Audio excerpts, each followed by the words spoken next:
Right, so this is not the milk run.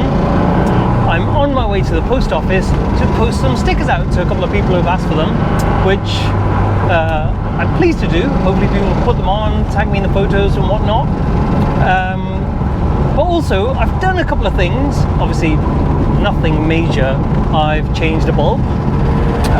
I've fixed some wood screws that were used to hold the light in, and I have tightened the fan belt.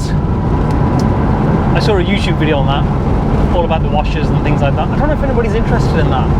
I tighten the fan belt because it's a bunch of washers or shims, and what they do is they space the gap where the fan belt sits, and the older the fan belt or the more stretched it is, the less shims you leave in the middle, and you just put them outside where they're just spare, and it squeezes the two pulley bits together and means that the belt gets tighter and tighter.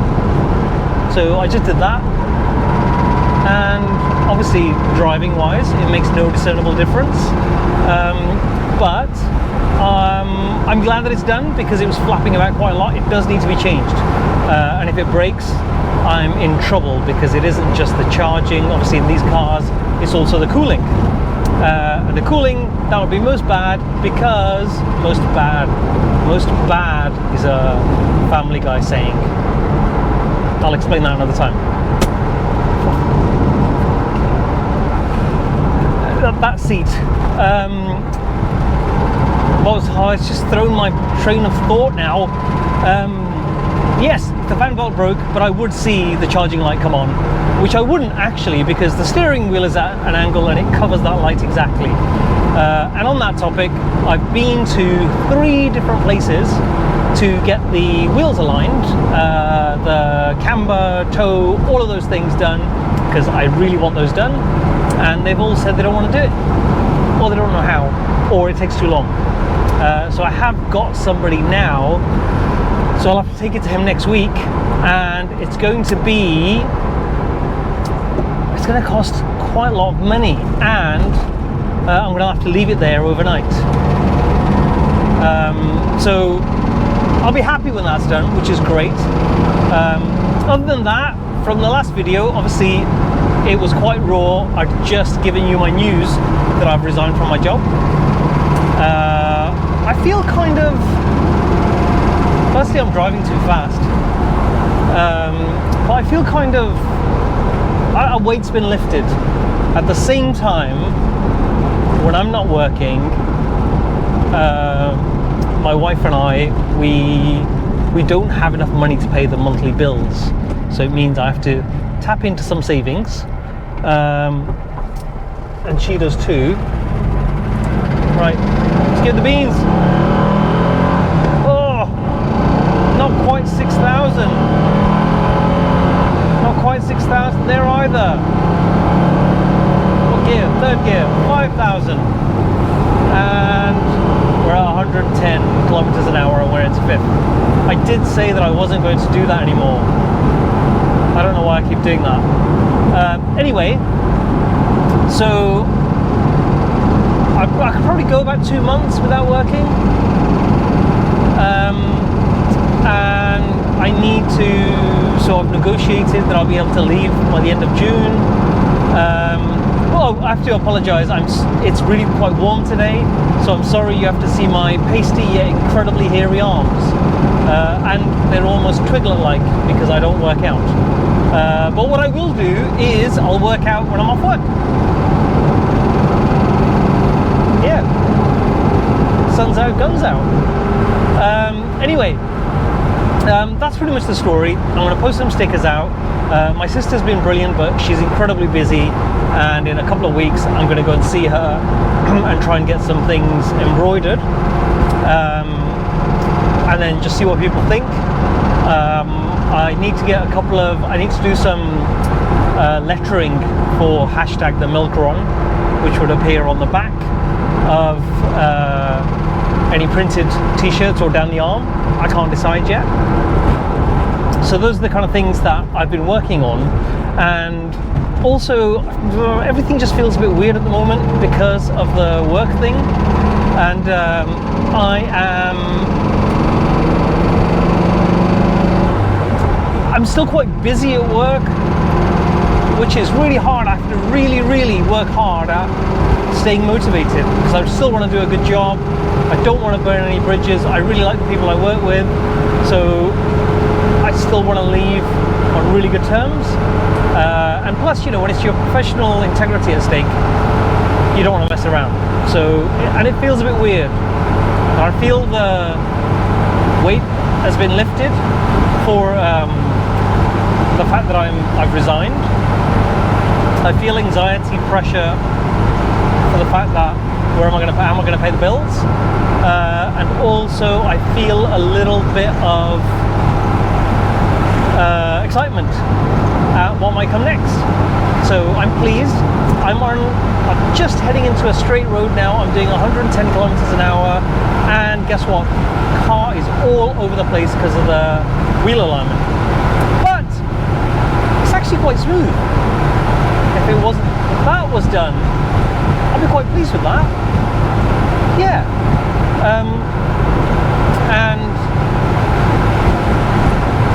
also last night I ate a whole packet of minstrels, which I feel quite bad about. And then I had a craving this morning for M&Ms. I don't know why. Which now makes me think about, what does it make me think about that? The M&M's TV ad. Have you seen that? You know where the M&M is in bed with a woman, and he thinks he's going to have sex. The M&M thinks he's going to have sex with the woman. The woman thinks she's going to eat the M&M, but the M&M's mate is in the wardrobe watching them. How messed up is that? Go and watch it. It's on YouTube somewhere. I don't know why that occurred to me. I think it was on the TV this morning, maybe. I don't know. Also, I watched a little bit of the Monaco Formula 1 Grand Prix, which was really interesting. Shame for Charles Leclerc. He should really have won that race. And I think I'd be majorly cynical if I thought he crashed on Magpie, if he crashed on purpose, so no one else could qualify on pole. But he would have won it. It's one of those racetracks that you just think. I think it must be amazing to be a driver and how technical it is, and it must be amazing to be there. I mean, the people who are sat in restaurants with earplugs in and the cars are whizzing past them, must be amazing. But as a spectacle, it's awful.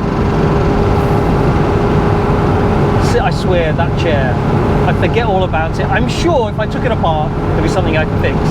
But anyway, Monaco Grand Prix, everyone says it, it's amazing, it's one of the most prestigious races, and it's great. Like I said, if you're there, or you're a driver, brilliant. But the thing is, as a spectacle, every year, apart from, whenever Olivier Panis won it and 3 people finished, 1996, there's quite a few years where not a lot's happened. Obviously, there was the Mansell-Senna race. Also, one of them, the early 2000s, might be 2004 or 4 maybe, where Ralf Schumacher is driving for Williams, and Fernando Alonso has landed at Renault, and I think in the next 2 years he'd won the championship. Anyway, in that race, and I'm sure this is on YouTube somewhere as well, in that race, oh my god, the brakes, in that race, Ralf Schumacher's Williams, it's a Williams BMW I believe, has a mechanical issue, and he's nursing it back to the pits, and he's in the tunnel, but he's on the racing line going really slowly, and someone drive around a hot rod. He's on the racing line going through the tunnel, and Fernando Alonso's coming full pelt in his Renault, coming up behind him.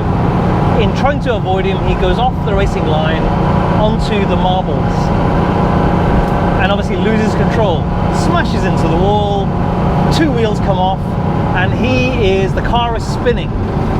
So imagine that, 2 wheels have come off, the car is spinning, and it spins in front of Ralf Schumacher. And as it's spinning in front of Schumacher, Alonso gives him the birdie, which at the time I thought was hilarious. Yeah. Anyway, so Formula One, I could go on about Formula One for ages. I'm a huge fan, but it's a little bit difficult to be a fan at the moment. It's almost like they're trying to stop it being a spectacle. Just the whole track limits thing, it's not consistent, and also the flexible wing, obviously the pandemic, the rules, and normally there's a period of dominance by one team. So, you know, the first one I remember is McLaren Honda, and then the rules change, whether it's tyres, aerodynamics, anything like that, and it's almost like a reset, and there's another team will come and dominate, which was Williams after McLaren Honda. And then the rules change again, you know, active ride suspension and things like that, and then another team comes to dominate, McLaren. And then the rules change again, and another team comes to dominate, Ferrari. I mean, you had that little bit in the middle where Michael Schumacher won with Benetton. I think a lot of that was probably to do with him and Ross Brawn. And then you had Ferrari dominating. And then the rules change again. It was tyres, I think Michelin tyres came in, and then Renault dominated for a few years. And then it went into a bit of a seesaw where Ferrari won a title with Kimi Raikkonen, and then McLaren won a title with Lewis Hamilton. Then Brawn won a title with Jenson Button. And then another period of dominance came with Red Bull and Sebastian Vettel. And then it changed again. Pirelli tyres, the hybrid era came in. Actually, Pirelli tyres came along before that, but the hybrid era came in. And then Mercedes dominated. And I'm lying down, I'm literally lying down. And then what's happened is Mercedes have broken all the records going. Lewis Hamilton with this season will break the record for the most number of titles. But what's happened is the pandemic, and even before that, the rules have been the most stable for the longest period they've ever been. They've tried to tweak them here and there, but mostly the cars have evolved. So, which is Red Bull have evolved to where they are, but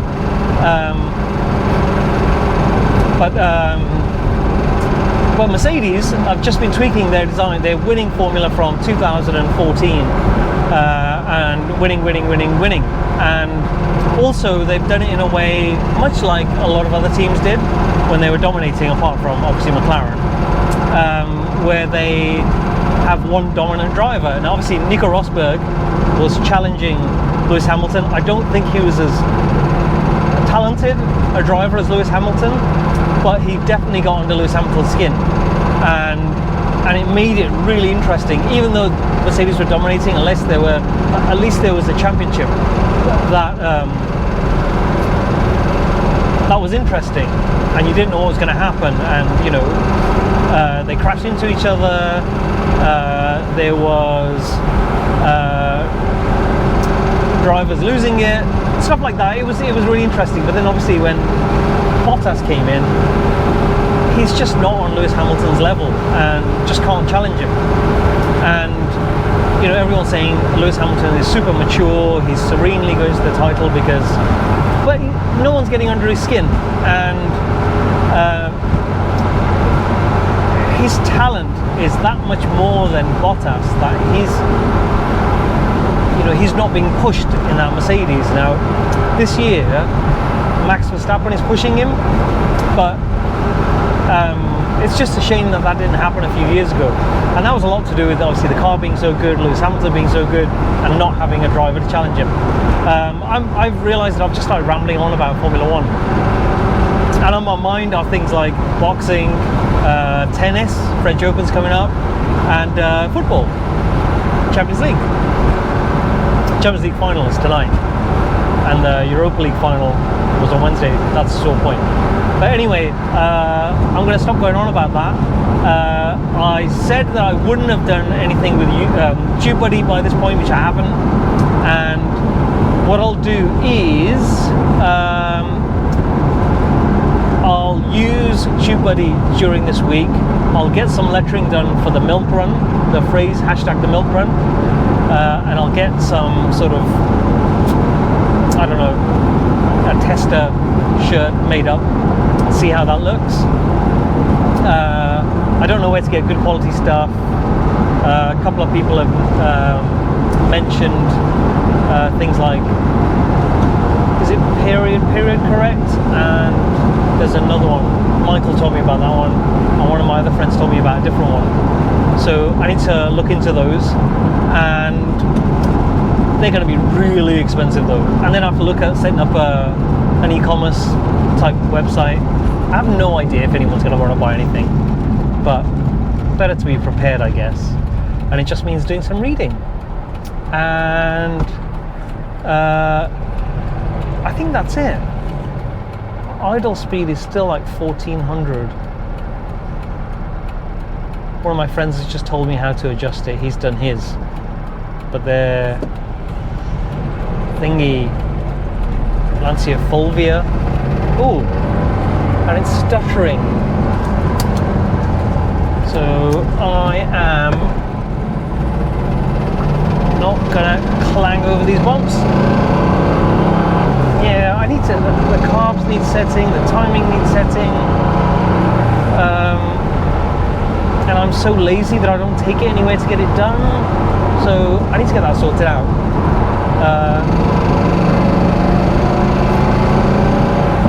But it goes, accelerates nicely. I think it could sound better, definitely could obviously handle and steer better.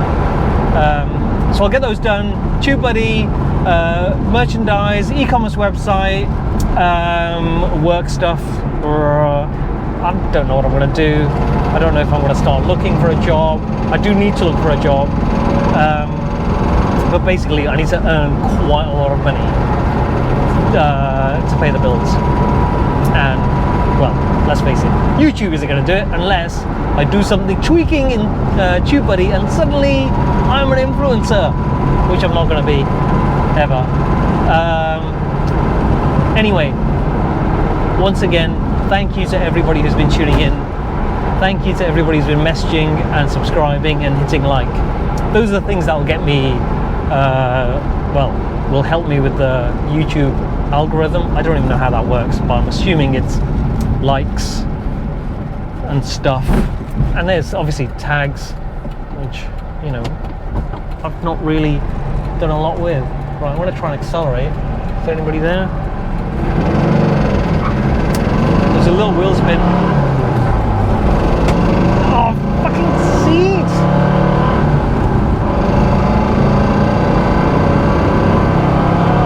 Anyway, thank you, and I'll catch you next time. Bye.